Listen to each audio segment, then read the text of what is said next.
Hi guys, what's up? This is going to be my review of Witches Drowned in a River of Stone by Satan Destroyer.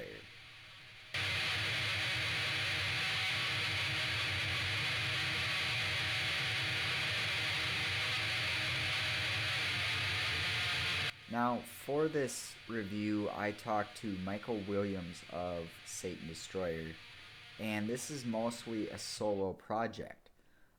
Michael has been playing music for a long time, and he was even a fan of black metal before he started playing it. Previously, he had been playing hardcore punk. He has other sort of collabs with other people. So, 5 years ago, Michael decided he wanted to try his hand at black metal. And so that's when he started training his voice to do black metal vocals. So this release is really 5 years in the making, and I was really surprised when I heard that. Michael says that he does his absolute best on his music that he plays. For this release, like I said he started training his voice 5 years ago, and so it's just been a culmination of things leading up to this release that he has come out with it. It's been a long time coming, you could say. Now, Michael does the vocals and the guitar on this EP. Michael decided to switch from hardcore punk to black metal mostly out of boredom, as weird as that sounds. He thinks unless you're doing something controversial or pushing the envelope in some way, that you're really not doing black metal justice. He says he gets a lot of crap from quote unquote purists who give him a hard time for making Christian black metal, and they say that Christian black metal is garbage. Now, whether he's talking about Christians that tell him this or other black metal artists that are telling him this, I don't know. All I know is that he called them purists. He's currently working on a project called Of Damnation, and that's going to be released on Annihilated Pentagram Productions, and it's going to be a very limited pressing for CDs, I assume. It might be LPs, but I don't think so. I think it's just CDs. So that's some things about his project so far. How he comes up with the lyrics is kind of like thinking about stuff like the afterlife. What does it mean to be a Christian? What does it mean to not be a Christian? That sort of thing. He says, quote, "It's stupid that people will be burning in hell with Satan," unquote.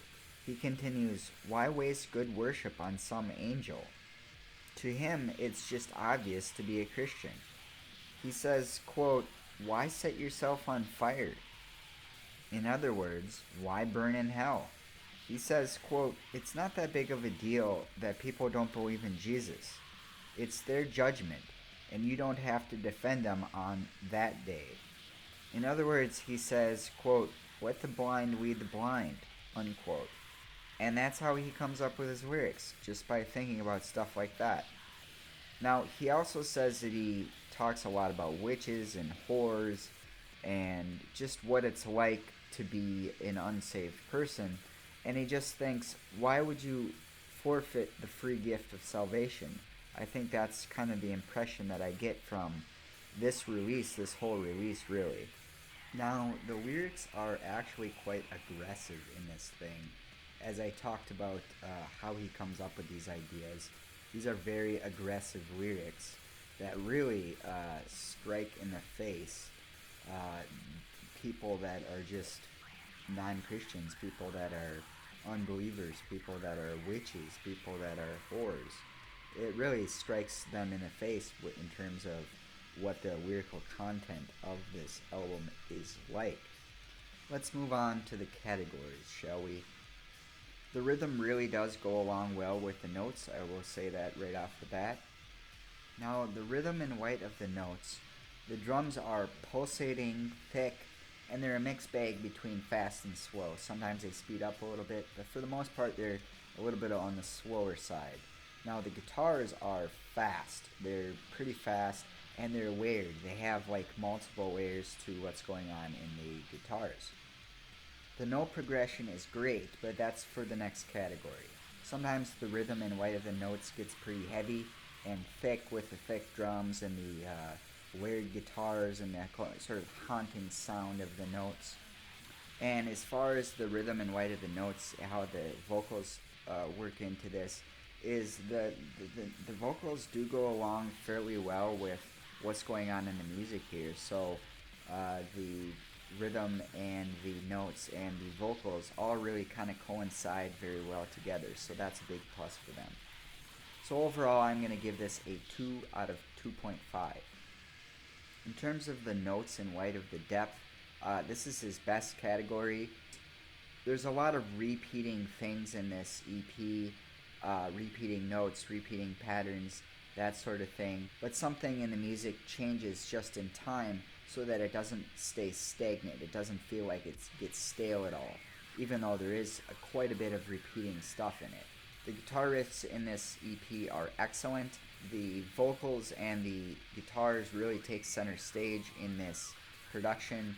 The vocals are well done as well as the guitars. There's plenty of depth there in the composition of this thing. I think he just mixes things up just enough to where the depth is really there, even though he's repeating a lot of the same sort of thing. Like I said, just another element of something changes, so it keeps your attention, it keeps the depth there, and it doesn't get stale. The notes and weight of the composition is pretty good, especially for a lo-fi black metal release like this is, so props there. So overall, I'm just very impressed with this category. He does a really phenomenal job here. I'm going to give that a 2.3 out of 2.5. The depth and weight of the listenability is really a mixed bag here, and a lot of it is going to depend on if you like lo-fi black metal or not. For me, I personally don't like lo-fi black metal as much as I like hi-fi black metal, but this is polished just enough that I think it's not horrible in that regard. Now, to some people, this is going to sound like nails on a chalkboard, but, for someone like me that, likes black metal and has a little bit of an interest in lo-fi black metal, it does just fine.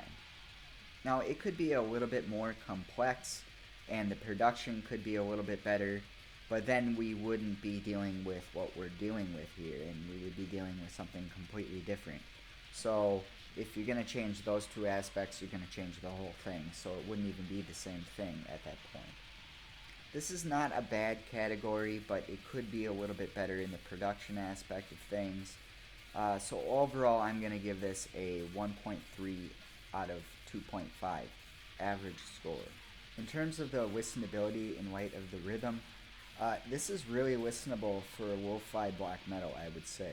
Some people are not going to like the distortion on the guitars in light of the notes that are played, but it is what it is. I could see myself, and I have, listened to this thing for hours on end, so it has enough there to keep you interested in listening to it, that's for sure. The songs flow from one to the next in a very black metal type fashion. You would really have to listen to this EP a lot to not be caught guessing what's going to happen next and to just know what's going to happen next. So, really listenable stuff. I'm going to give this a 2 out of 2.5. So overall, that's going to put it at a 7.6 out of 10. Good showing here, well above average. Well, that was my review for Witches Drowned in a River of Stone by Satan Destroyer. Thanks for watching. Talk to you later. Bye.